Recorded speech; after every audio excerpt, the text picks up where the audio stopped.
नमस्कार दोस्तों, मैं हूं कैप्टन सुंदरचंद ठाकुर और आज हम बात करेंगे एक ऐसी चीज़ पर जो आपकी ज़िंदगी को पूरी तरह से बदल सकती है।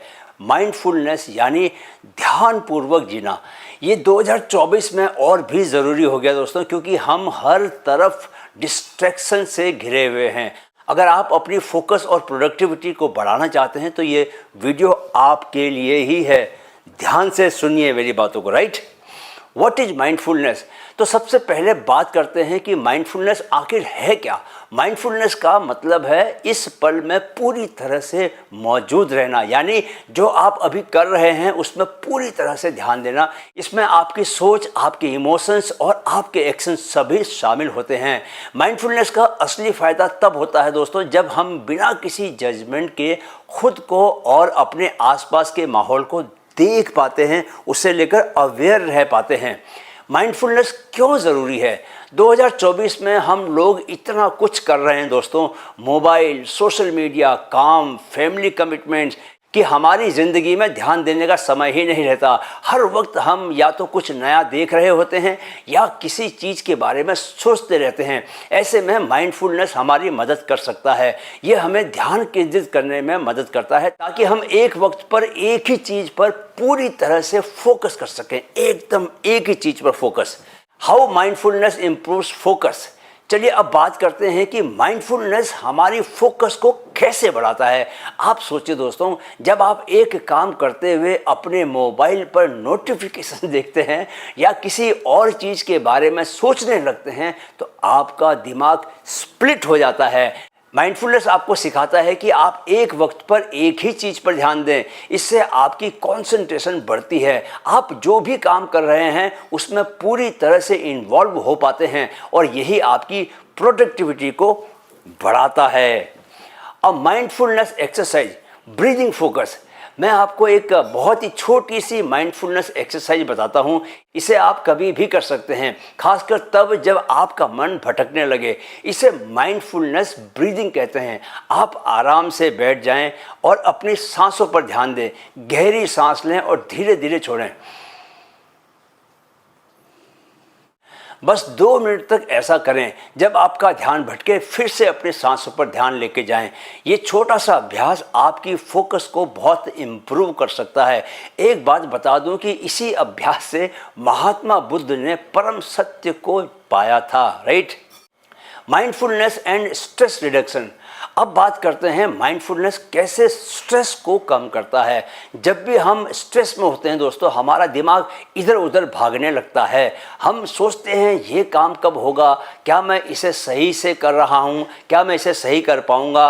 माइंडफुलनेस आपको सिखाता है कि कैसे प्रेजेंट मोमेंट पर ध्यान दें बजाय फ्यूचर की चिंता करने के। स्ट्रेस कम होने से आप ज़्यादा क्लियर और रिलैक्स्ड महसूस करते हैं, जिससे आप ज़्यादा काम पूरे करने लगते हैं। आपकी एफिशिएंसी भी बढ़ जाती है, राइट। Some practical techniques. दोस्तों, कुछ प्रैक्टिकल टेक्निक्स भी हैं जिन्हें आप अपने डेली रूटीन का हिस्सा बना सकते हैं। जैसे जब आप सुबह उठते हैं तो 5 मिनट के लिए बस शांति से बैठ जाएं और अपनी सांसों पर ध्यान दें। ये दिन की शुरुआत में आपको ग्राउंडेड बनाकर रखेगा। काम के बीच में 2-3 छोटे छोटे माइंडफुल ब्रेक्स लें। ये ब्रेक्स आपके दिमाग को रिफ्रेश करते हैं और आप लंबे समय तक फोकस बनाए रख पाते हैं। आपको कुछ बेसिक प्राणायाम करने चाहिए। जैसे 6 प्राणायाम मैं रोज़ करता हूँ।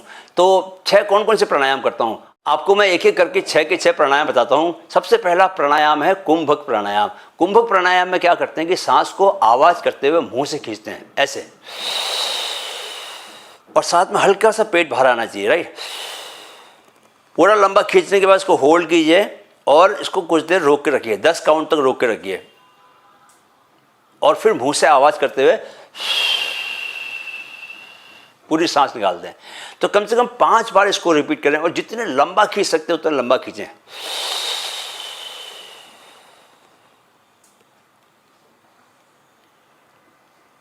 आठ या 10 तक काउंट करें और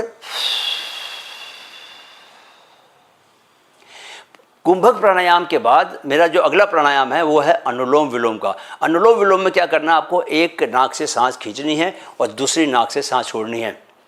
अनुलोम विलोम पर मैंने एक बहुत लंबा वीडियो बनाया हुआ है, इसका लिंक मैं आपसे शेयर कर रहा हूँ। आप उस लिंक में जाके उस वीडियो को देख के अनुलोम विलोम के पूरे साइंस को समझ सकते हैं कि और कितने तरह के वो फ़ायदे आपको करता है।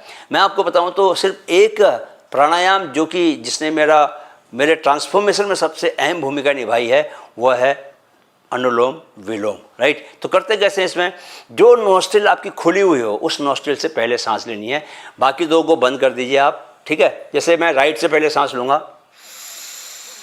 स्लो एंड डीप ब्रीदिंग लेनी है, और जैसे आपकी ब्रीदिंग पूरी हो जाए जाएगी दूसरी साइड से निकाल दें, फिर पूरा छोड़ें और फिर दूसरी साइड से खींचें और पहली साइड से निकाल दें। तो ये क्या है, अनुलोम विलोम, राइट।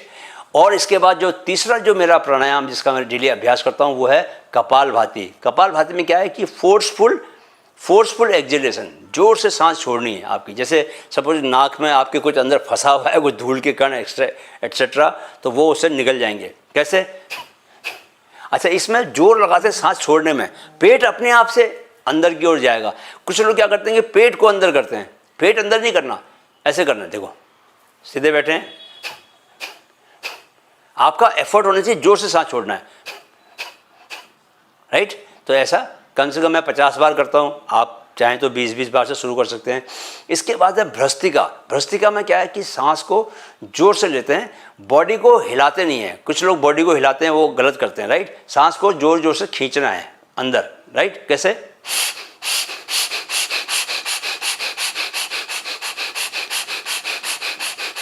तो ऐसा नहीं करना है, ऐसा मत करना, राइट। बॉडी खड़ी रहेगी, अपने आप से जो सांस लेने की वजह से जो मूवमेंट है, सांस लेने की वजह से जो मूवमेंट हो रहा है नेचुरली, उसको होने दें। ऐसा आप 30 बार कर सकते हैं कम से कम।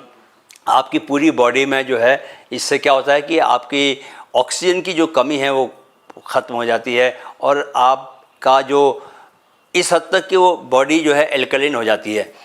इसके बाद जो 5वां प्राणायाम है वो मेरा जो मैं करता हूँ वो है उज्जयी प्राणायाम, जिसको थ्रोट से आपको सांस लेनी है आवाज़ करते हुए। और हर एक में आप ये याद रखिएगा कि आपको अपना बैग एकदम सीधा रखना है, राइट। कैसे करना है,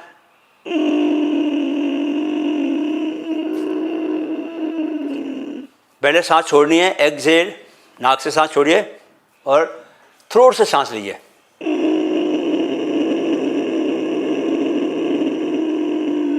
ऐसे आवाज़ करते हुए, राइट। रोज़ प्रैक्टिस करेंगे तो कुछ दिनों में आपको अपने आप बहुत इजीली होने लगेगा। और जो मेरा आखिरी प्राणायाम है उसको बोलते हैं bhramari. This pranayama is very very good for your brains health. It will, if you practice it daily, it will keep your brain very very young even at the old age, right. So young बने रहना चाहते हैं तो भ्रामरी जरूर करें। Simple सा है, इसमें कान बंद करना है, आंखें बंद करनी है, टंग को आप ऊपर लगा लें, ये ठीक है, और सांस खींचें, इनहेल, एंड आवाज़ करनी है, भंवरे की आवाज़ निकालनी है, राइट। कैसे,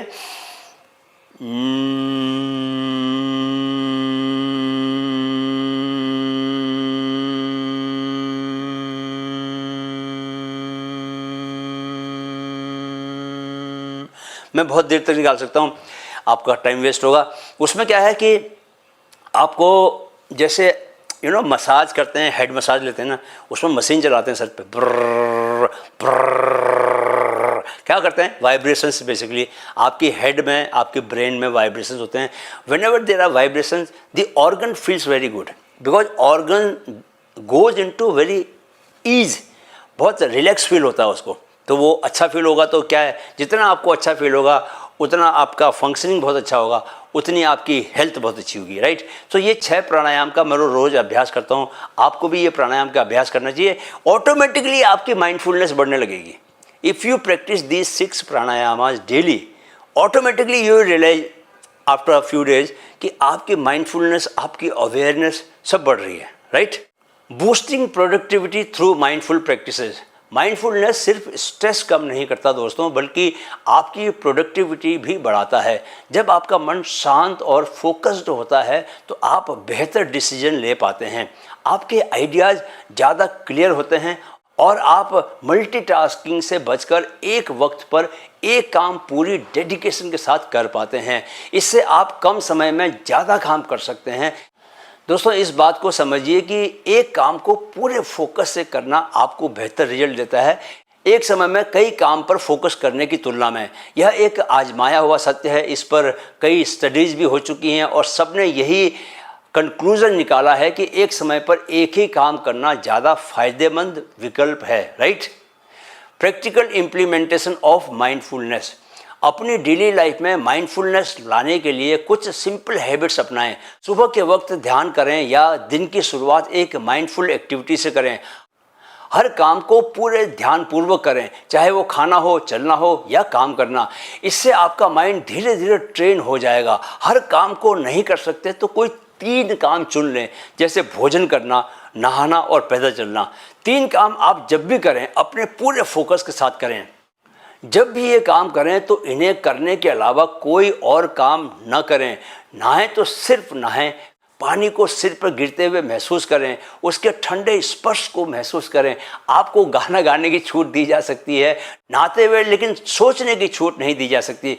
ज़्यादातर लोग पानी सिर पर गिरते ही सोचना शुरू कर देते हैं और उन्हें पता भी नहीं चल पाता कि उन्होंने कब नहा लिया। यानी हम सारे काम बहुत मैकेनिकल तरीके से करने के आदी हो गए हैं। सड़क पर चलते हुए पूरे बोध से भर कर चलें। एक एक कदम पर ध्यान दें, आसपास की चीज़ों पर ध्यान दें, लोगों पर ध्यान दें। ध्यान का बंडल बनकर चलें। भोजन करने बैठे तो सिर्फ भोजन करें। टीवी ना देखें, मोबाइल ना देखें और समय लेकर खाना खाएं। एक एक कौर को 24 बार चबाएं। How to develop a mindfulness habit. Mindfulness को हैबिट बनाने के लिए कंसिस्टेंसी बहुत ज़रूरी है। शुरुआत में आपको मुश्किल लगेगा, लेकिन दिन में 5-10 मिनट की प्रैक्टिस काफ़ी है। जैसे जैसे आप इसे रोज़ प्रैक्टिस करेंगे, ये आपकी लाइफ का हिस्सा बनता जाएगा। धीरे धीरे आप देखेंगे कि आपका फोकस और प्रोडक्टिविटी कैसे बढ़ने लगे हैं। दोस्तों, मैं खुद को देखता हूं तो मुझे लगता है कि 10 साल पहले मैं एकदम कुछ और ही था, एक बेहोश जीवन जी रहा था। 10 साल पहले मैं जिस आर्टिकल को लिखने में 1 घंटा लगाता था, आज मैं उससे कहीं बेहतर 20 मिनट में लिख लेता हूं। जबकि पहले मैं अपनी एकाग्रता बढ़ाने के लिए सिगरेट भी पिया करता था, अब नहीं पीता। यानी जो लोग सिगरेट पीकर एकाग्रता बढ़ाने की बात करते हैं वे गलत बोलते हैं। एकाग्रता सिगरेट से नहीं, माइंडफुलनेस से ज़्यादा बढ़ती है। Right. Necessary tools and resources for mindfulness. अगर आपको शुरुआत में मदद चाहिए तो आप कुछ ऐप्स का सहारा ले सकते हैं, जैसे कि हेड स्पेस या काम। इनके गाइडेड मेडिटेशन से आप डेली प्रैक्टिस कर सकते हैं। साथ ही कुछ किताबें भी पढ़ सकते हैं, जैसे द पावर ऑफ नाउ या wherever you go there you are. ये आपको माइंडफुलनेस की गहराई समझने में मदद करेंगी। सभी किताबें बहुत ही ज़रूरी हैं और माइंडफुलनेस सीखने वालों के लिए अनिवार्य हैं। तो दोस्तों, माइंडफुलनेस सिर्फ एक टेक्निक नहीं है, ये एक ज़िंदगी जीने का तरीका, एक सलीका है। जब आप इसे प्रैक्टिस करते हैं तो आप खुद को एक नई दिशा में ले जाते हैं, जहां ज़्यादा क्लैरिटी, ज़्यादा फोकस और ज़्यादा प्रोडक्टिविटी होती है। बस कंसिस्टेंसी बनाए रखिए और धीरे धीरे इसे अपने डेली लाइफ में शामिल कीजिए। दोस्तों, अगर ये वीडियो आपको मददगार लगा तो इसे लाइक करें, चैनल को सब्सक्राइब करना न भूलें और कमेंट में बताएं कि आप अपनी लाइफ में माइंडफुलनेस कैसे शामिल करेंगे। मैं माइंडफुलनेस की और भी टेक्निक्स पर वीडियो बताता रहूँगा, इसलिए मेरे चैनल से जुड़े रहिए। एक बात याद रखें कि आपको हर पल वर्तमान में रहकर जीना है। माइंडफुलनेस होने से आपको ऐसा करने में मदद मिलेगी। जाने से पहले मेरे चैनल की टैगलाइन को दोहराते चलें, मन में है तो मुमकिन है, मन में है तो मुमकिन है। नमस्कार।